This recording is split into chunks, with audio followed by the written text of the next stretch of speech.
내용을 잠깐 증거하겠습니다. 미국은 추수감사주일이 되면 최소 4일에서 일주일 정도 공식적인 휴가를 보내게 됩니다. 미국에서 가장 큰 명절을 들라면 둘인데 하나는 성탄절이고 하나는 추수감사절입니다. 이 전통은 그 나라의 건국 이념이 감사에서 시작이 되었기 때문입니다. 영국에서 신앙의 핍박을 무지하게 받던 이 청교도들이 신앙의 자유를 찾아서 가기로 작정을 하고 재산을 다 팔아서 대한척을 구입해서 102명이 4,425km에 걸친 66일간의 대항해를 거쳐서 미국, 아메리카 땅에 발을 딛습니다. 혹독한 겨울을 보내고 나니까 102명 중에 절반이 죽었습니다. 굶어서 죽었고 병들어서 죽었고 항해하다가 죽었습니다. 겨우 인디언들에게 씨앗을 얻어서 뿌려 첫 수확을 거뒀는데 변변치 못했습니다. 먹고 생명을 부지할 수도 없을 만큼 약간의 식량을 얻었지만 처음 이 땅에 도착하고 농사를 지어서 수확을 거두었으니 하나님 앞에 감사해야 된다고 하면서 원주민들과 이웃들을 불러서 감사 예배를 드렸습니다. 그리고 축하를 열었습니다. 그들의 감사는 큰 의미가 있었습니다. 부족한 가운데 감사했고 미래에 대한 보장이 없을 때도 감사 조건을 찾기가 힘들 때도 하나님 앞에서 감사를 했습니다. 결국 이들의 감사의 고백은 훗날 이 시대에 가장 이상적이고 가장 최대 강국이고 민주주의 나라라는 이 거대한 미국이 세워지는 기틀이 되었습니다. 미국은 감사의 바탕에 세워진 나라입니다. 그래서 링컨 대통령이 최초로 추수감사절을 국경일로 지정을 했는데 그때부터 이 대통령은 이날에 감사의 메시지를 발표하는 것이 전통이 되었습니다. 링컨 대통령이 감사의 메시지를 이렇게 말했습니다. 나는 우리의 경건한 조상 청교도들이 미국 땅에 감사의 씨로 뿌린 이 신앙의 유산을 우리 후손들이 잘 계승하도록 이날을 국가 축제일로 선포합니다. 우리의 이 감사는 첫째로 하나님을 향한 감사입니다. 하지만 하나님을 향한 감사는 두 번째 감사로 이어져야 되는데 이웃을 향한 감사입니다. 이것이 첫 감사절 선포의 링컨 대통령의 이 축사입니다. 하나님은 추수감사의 원조라고 할 수 있는 유대인의 3대 감사 절기를 우리에게 주셨습니다. 그게 무슨 절기죠? 유월절, 칠칠절, 그 다음에 초막절입니다. 유월절은 구원의 감사의 절기고 칠칠절은 맥추 감사의 절기고 초막절은 수장절이라고도 하는데 추수감사의 절기입니다. 신명기 16장 14절에 절기를 지킬 때에는 너와 네 자녀와 노비와 네 성중에 거주하는 내인과 객과 고아와 과부가 함께 즐거워하되라고 말씀을 하십니다. 이 절기는 너만 지키지 말고 너는 물론이고 네 자녀와 노비와 네 성중에 거주하는 레인과 객과 고아와 과부가 함께 어울려져서 지키라 라고 말씀을 하십니다. 하나님께서는 시편 50편 23절에 감사로 제사를 드리는 자가 나를 영화롭게 하나니 그 행위를 옳게 하는 자에게 내가 하나님의 구원을 보이리라 라고 말씀하셨고, 데살로니가전서 5장 18절에 범사에 감사하라, 이것이 그리스도 예수 안에서 너희를 향하신 하나님의 뜻이니라 라고 말씀을 하십니다. 그러므로 그리스도인의 예배와 생활은 항상 감사가 기본입니다. 감사가 믿음이고 믿음이 감사입니다. 감사가 행복이고 행복이 감사입니다. 감사가 축복이고 축복이 감사입니다. 어릴 때부터 이게 돈 걱정 없이 풍족하게 살던 이 민진홍이라는 청년이 있었습니다. 그는 처음 시작한 사업을 성공시키면서 돈이 전부인 인생을 살게 됩니다. 어린 시절에 할아버지의 도움으로 16년 동안 19개국 95개 도시를 여행을 하면서 경험을 했습니다. 사업을 시작을 할 때에 이때 얻은 경험들이 훗날 사업을 시작하면서 사업의 아이디어들로 제공을 받습니다. 그런데 감사할 줄 모르던 그가 자만심과 자기관리 소홀로 인해서 한순간에 나락으로 떨어지고 맙니다. 빈털터리가 됩니다. 가족도 친구도 이웃도 다 떠나버립니다. 돈이 있을 때는 사람들이 다가오더니 빈털터리가 되니까 연락도 끊고 연락해도 받지 않고 외톨이가 됐습니다. 우울증에 시달리다가 계룡산에 들어가서 생을 마감해야 되겠다라고 생각을 하고 자살할 생각을 꿈꾸고 계룡산에 들어갔는데, 죽으려고 들어갔지만 막상 죽으려고 하니까 용기도 생기지 않고 겁이 나서 결국 그 시도를 이루지 못하고 자기 반성의 시간을 가지게 되는데, 가만 생각해 보니까 자기는 누구보다도 감사할 조건을 어마어마하게 가지고 태어났고 살았는데 한 번도 감사하다는 생각을 하지 못하고 살았더라는 겁니다. 그리고 이 한국 땅에서 CEO들, 사업에 성공하는 사람들을 보니까 대개가 감사하며 살던 사람들이라는 겁니다. 그걸 깨닫고 계룡산을 내려와서 13일 동안 걷고 자고 노숙하고 걷고 자고, 그리고 13일 동안 걸으면서 자기 인생을 반성하게 되었습니다. 그리고 깨달은 것이, 감사하다. 왜 감사하냐? 내가 이 젊은 날에 실패한 것이 감사하다. 내가 노년에 실패했으면 그것이 인생의 저주고 끝이었을 텐데 아직 젊은 날에 실패했으니 나는 희망이 있구나. 그것에 대한 감사를 하고 이때부터 그가 감사를 시작하기 시작했는데 21일 감사일기 작성법이라는 것을 만들었습니다. 그리고 감사에 대해서 주제 강연을 하고 감사하는 책을 쓰면서 일약 이 사람이 스타가 됩니다. 많은 사람과 감사의 생활로 유익한 삶을 살고 있고, 부족한 가운데서도 매일 감사 일지를 썼던 그의 삶이 다시 풍요로워지기 시작했습니다. 그래서 뭐가 되냐? 땡큐 데이터가 됐습니다. 민진홍이라는 청년이 만든 감사 일지를 이렇게 이야기를 시작을 합니다. 감사 일지가 돈을 주지는 않습니다. 감사 일지가 직장을 구해주지도 않습니다. 감사 일지가 내가 원하는 것을 당장 가져다 주지도 않습니다.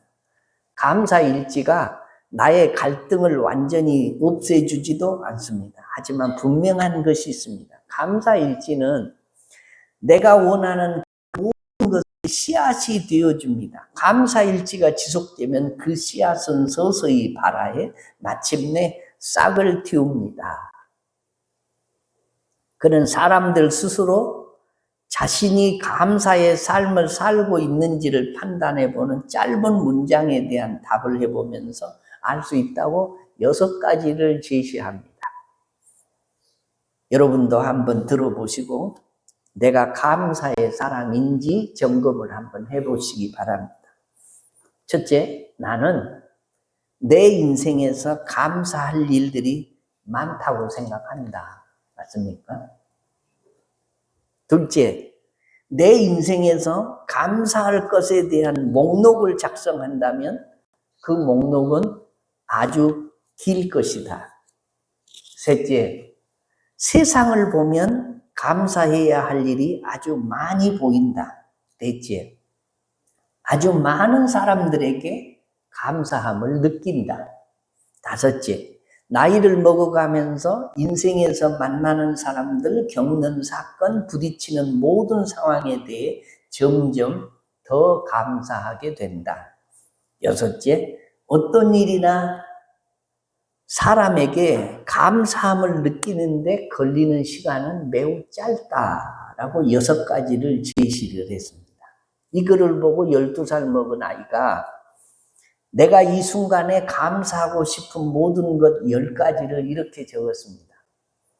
오늘도 숨을 쉬면서 마음과 몸이 건강한 하루를 살게 해주셔서 감사합니다. 두 번째, 배울 수 있는 책이 있어 감사합니다. 셋째, 오늘도 맛있는 음식으로 나를 행복하게 해주셔서 감사합니다. 아무 탈 없이 맛을 느낄 수 있어서 감사합니다. 맛있는 음식이 많은 한국에서 태어나 감사합니다.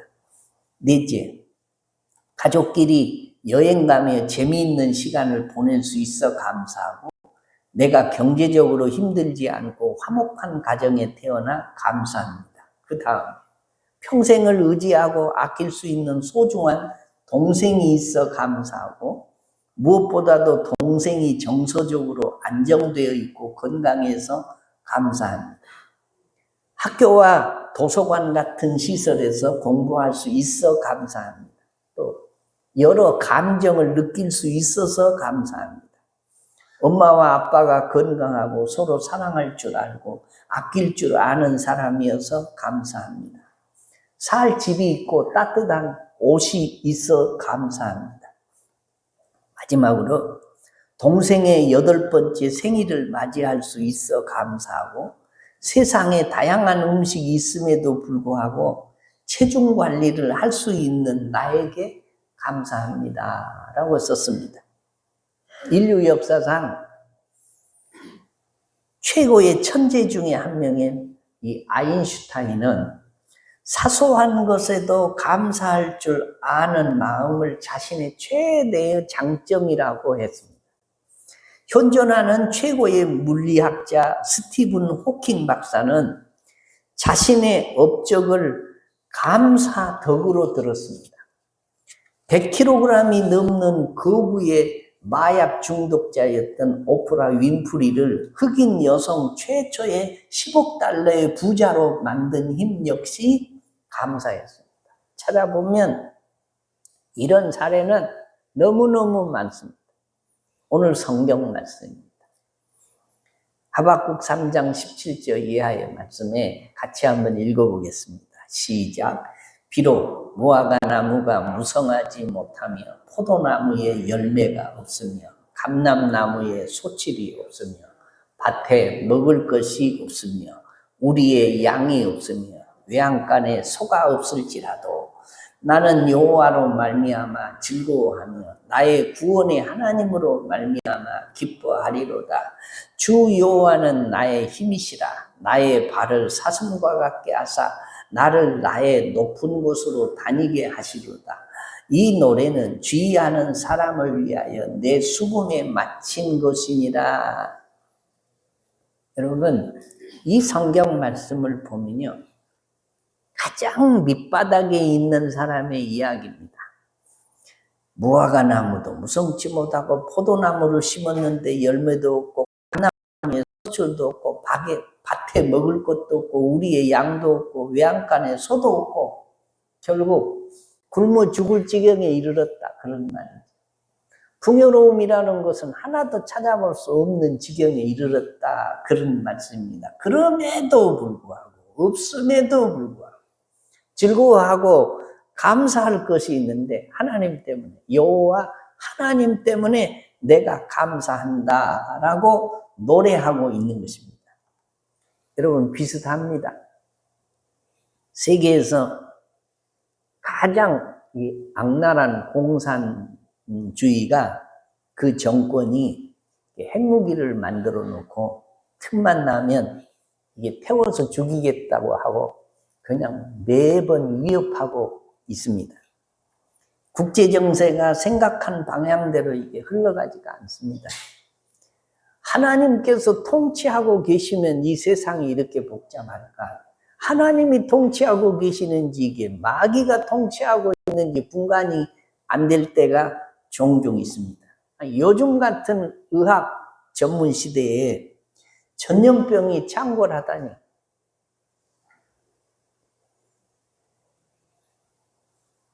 교회 한 달 정도 안 나오신 분이 한 달 후에 나오셨어요. 물어보니까 왜 못 나오셨습니까? 그랬더니 코로나에 걸려가지고 한 달 동안 죽게 고생하셨다는 거예요. 그리고 후유증이 지금도 힘들어서 힘이 없어서 일도 못하겠고 그렇다고. 우리 교인들 가운데도 지금 코로나 후유증 때문에 예배 참여를 잘 못하신 분이 지금 현재 2명이나 계세요. 보도를 안 하고 그러니까 코로나가 없는 줄 알지만 코로나에 거의 걸리신 분들이 하루에 근 10,000명 가까워요. 지금도.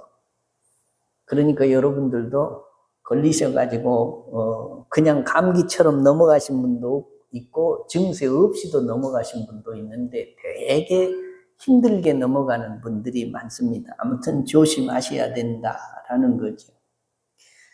젊은이들이 일자리 없다고 아우성이고 버스나 지하철에서 임신한 여인을 보기도 힘들고 우리 기독교도 이 사회에 영향력을 미치지 못하고 세상은 여기저기서 말세의 징조들이 나타나고 있습니다. 그럼에도 불구하고 우리는 여호와로 말미암아 즐거워하고 구원의 하나님으로 말미암아 기뻐한다라고 말씀합니다. 내게 하나님만 계시면 하나님이 내 편이심을 믿는 사람은 감사할 수 있다는 말입니다. 여러분 세상 사람들도요, 이방인들도 감사할 일이 있으면 감사합니다.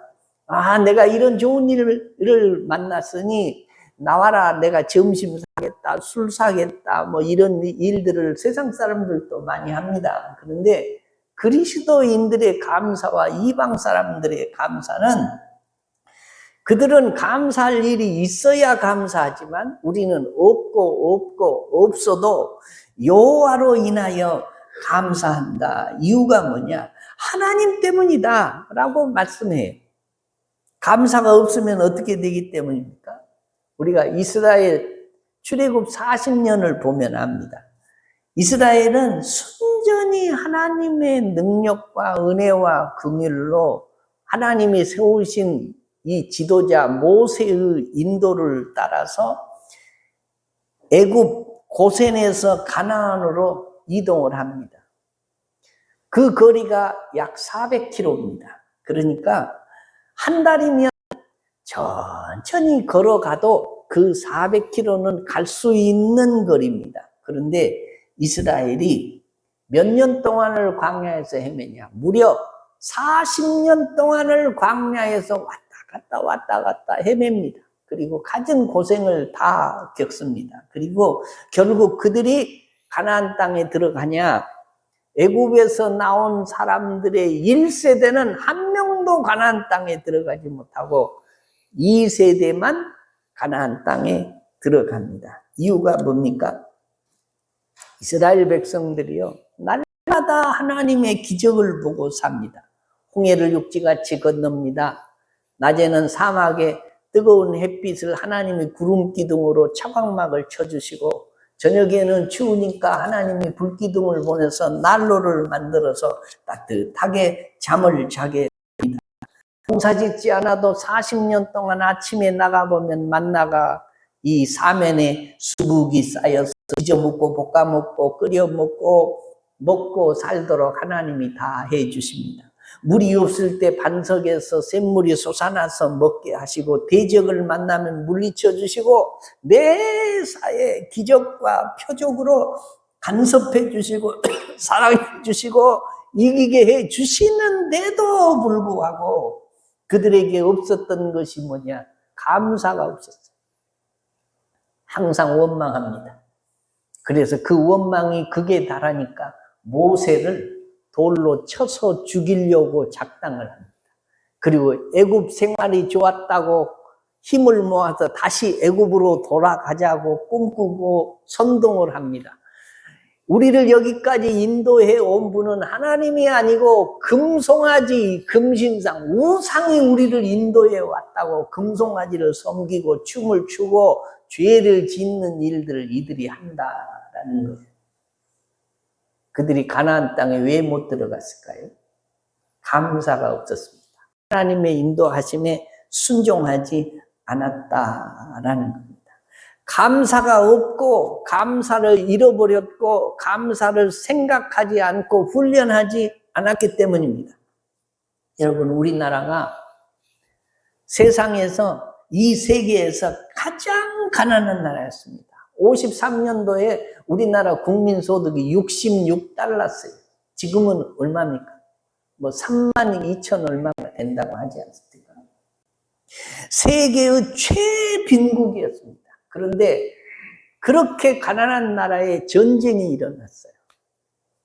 전쟁이 일어났는데 다행히 전쟁이 일어나는 것도 기적이지만 또 다른 기적이 일어났는데, 세계 전쟁사에 한 나라의 전쟁이 일어났는데 16개국의 군대가 파견이 되어서 그 나라를 지키고 보호해 준다고 하는, 이건 세계 역사상에 없는 일이에요. 유엔의 16개국이 각자 자기 나라의 젊은이들을 이 땅에서 희생시켜 가면서 이 나라가 보존됩니다. 자유민주주의 국가로 남습니다. 북쪽은 공산주의로 남아있는 거죠. 대한민국이 기적 속에서 지켜왔습니다. 살아왔습니다. 명맥을 유지해 왔습니다. 그런데 기적이 또 있습니다. 그런 세계에서 최빈국의 나라가 지금은 세계 경제 10대 대국이 됐어요. 무역 이 교역량이 11위에서 10위를 왔다 갔다 합니다. 12위, 13위까지도 가고 그러지만 거의 11, 2위 속에 들어 있습니다. 얼마나 많은 축복을 받았는지 모릅니다.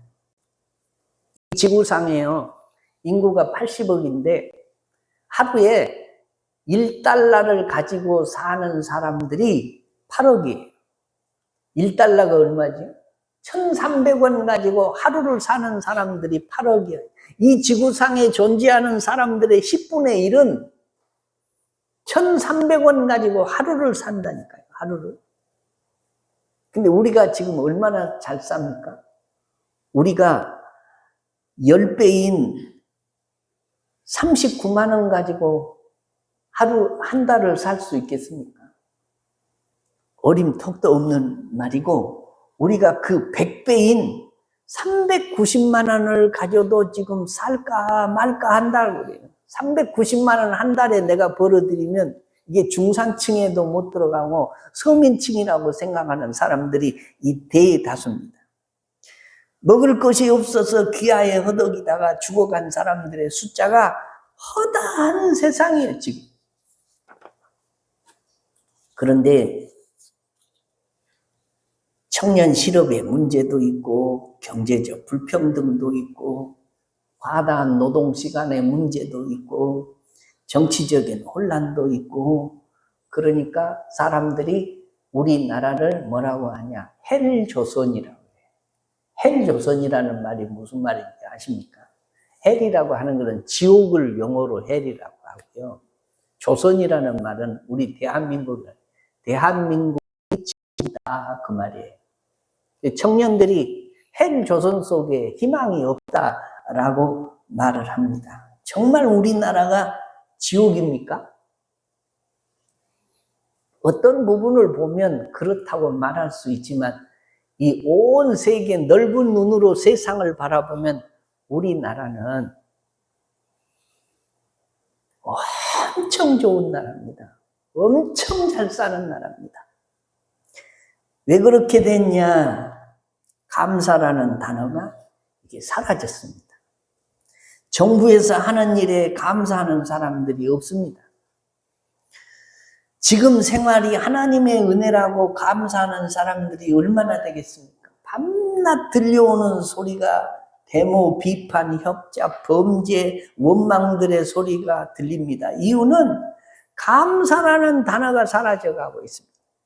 이게 TV만 켜면요, 데모 얘기, 여당이 이렇게 했더니 야당이 싸움질을 했다, 파산됐다, 그리고 정부에 대해서 하여튼 데모 같은 이야기를 했다. 이 정권이 그러니까 정치인들이 텔레비만 켜면 감사의 얘기가 나오는 게 아니고 원망과 불평의 얘기가 나오니까 이 원망과 불평의 바이러스가 이 대한민국 온 땅에 이게 가득 차간다라는 겁니다. 제니스 캐플린이라는 사람이 감사하면 달라지는 것들 이런 책을 썼는데 그 책에 보면 감사하면 가정이 행복해진다라고 말합니다. 또 긍정심리학의 대가 셀리그먼 박사도 감사를 더 많이 느낄 때 웰빙의 수준이 높아진다라고 말을 하면서 감사하면 혈압이 낮아지고 수면의 질이 향상된다는 주장을 얘기를 했는데 수십 년 동안 의학계의 가장 큰 발견은 염증이 심장병, 암, 당뇨, 알츠하이머, 뇌졸중 등과 같은 현대병에서 중추적인 역할을 한다는 사실인데 감사를 느끼면 이게 면역 체계가 강해진다고 이 전문가들이 이야기를 합니다. 여러분, 감사는 하나님의 뜻입니다. 동의하시면 아멘. 감사하면 이 옥시토신이 감사의 호르몬인데 이것이 분비되어 젊어지고 감사하면 마음이 느긋해지고 면역성도 커져서 디톡스, 이게 독소입니다. 이 디톡스를 제거해 주게 되고 그래서 건강하고 장수하고 하나님과 아름다운 교통이 이루어진다라고 말씀을 이야기들을 하고 있습니다. 여러분, 하나님의 은혜와 긍휼과 복을 받지 않는 사람이 누가 있습니까? 그것을 느낀 사람이 어떻게 하나님을 영화롭게 할까? 하나님을 기쁘시게 해드릴까? 이것이 믿음의 선조들의 숙제였고 제 숙제이기도 하고 여러분의 숙제이기도 합니다. 내가 무슨 일을 해야 하나님이 기뻐하실까? 돈을 많이 하나님께 드리면 하나님이 기뻐하시겠습니까? 그런데 시편 기자도 이런 고민을 하다가 결국 이런 고백을 하게 됩니다. 시편 50편 23절에 감사로 제사를 드리는 자가 나를 영화롭게 하나니 그의 행위를 옳게 하는 자에게 내가 하나님의 구원을 보이리라. 하나님을 기쁘시게 하는 것을 넘어서 하나님을 영화롭게 하는 방법은 멀리 있는 것이 아니고 감사하면 감사로 제사를 드리면 하나님이 기뻐하시고 영광을 받으시고 그리고 그 9절 후반절에 뭐라고 하냐? 그의 행위를 옳게 하는 자에게 내가 하나님의 구원을 보이리라 이 말씀이 있는데 행위를 옳게 하는 것은 완벽하게 죄 없이 깨끗하게 산다는 말이 아니고 감사로 제사를 드리는 것이 곧 옳은 행위를 하는 것이고 감사로 제사를 드리는 것이 하나님이 우리를 구원하실 이 소스를 드리는 거다. 그런 말이에요. 좀 더 쉽게 번역을 하면 옳은 길을 택하는 것이 뭐냐? 감사하면서 사는 거고 감사하면 하나님이 그걸 기뻐 받으시고 우리가 당면한 모든 문제를 해결해 주시는 구원을 보여주신다. 그런 말씀이에요. 감사로 하나님께 나가는 자는 어떤 환난을 받을지라도 하나님께서 그를 건져내신다라는 것이 이 시편 기자의 고백입니다. 이것이 감사의 축복입니다. 우리가 아무리 열악한 상황에서도 감사함으로 주님께 나가면 하나님께서 상황을 이게 바꿔주시고 역전시켜 주신다라는 겁니다. 이런 축복을 경험하는 믿음의 종들 되시기를 주의 이름으로 축원합니다. 사랑하는 성도 여러분, 푸른 잎도 언젠가는 낙엽이 되고 예쁜 꽃도 반드시 떨어지는 날이 옵니다. 사람들이 하나 둘 우리 곁을 떠나갑니다. 만나서 교제할 사람의 숫자도 점점 줄어들어 갑니다. 우리 교인들이 그렇게 많지 않지만 1년을 지나고 송구영신 예배 드릴 때 보면 2명 내지 3명은 한 해 동안에 다 하나님 앞으로 가요. 그리고 가고 그 빈자리가 항상 허전할 때가 있다라는 것입니다. 세월은 나의 의지와 상관없이 날마다 흘러갑니다. 오늘 이 자리에 모이신 분들 중에 이게 50이 넘으신 분들은 아껴 쓰면 20년, 대충 쓰면 15년, 아차하면 5년, 깠다가 하면 순간입니다. 3가지 금이 있는데 첫째는 황금이고 둘째는 소금이고 셋째는 지금이랍니다. 지금 우리가 해야 할 가장 시급한 일이 있다면 감사하면서 사는 겁니다. 위로 하나님께 감사하고 아래로 나와 가장 가까운 사람으로부터 감사하는 것입니다. 부모님께 감사하고 아내에게 감사하고 남편에게 감사하고 자식에게 감사하고 나를 만나는 지금 만나는 사람을 감사하며 사는 것입니다. 왜냐하면 인생의 행복이 감사 속에 다 들어있기 때문입니다. 감사 없는 사람이 행복하게 사는 일은 없습니다. 이것이 성경의 원칙입니다. 세계적인 어려움이 있습니다. 국가적인 어려움도 있습니다. 교회의 어려움도 있습니다. 가정의 어려움도 있습니다. 개인적인 어려움도 있습니다. 그럼에도 불구하고 오늘 하박국서에 있는 이 말씀처럼 없어도 나는 여호와로 인하여 하나님이 내 편이시면 하나님이 내가 당면하고 있는 모든 문제를 합력해서 선을 이룰 줄로 믿는 이 믿음 가지고 감사하면 하나님이 구원을 보이신다라고 말씀해요. 내가 안고 있는 문제를 역전시키시고 변형시키시고 다시 우리가 감사할 수 있는 조건을 또 주신다, 그런 말씀입니다. 사랑하는 성도 여러분, 감사하는 것은 하나님을 영화롭게 하는 일입니다. 감사하는 것은 하나님의 뜻을 준행하는 일입니다. 감사하는 것은 내가 행복해지는 일입니다. 그러므로 위로 하나님께 감사하고 아래로 여러분이 지금 만나는 사람에게 감사하면서 사는, 그리고 감사하는 자에게 주시려고 준비해 두신 하나님의 축복을 받아 누리는 신실한 주의 종들 되시기를 주의 이름으로 축원합니다. 다 같이 우리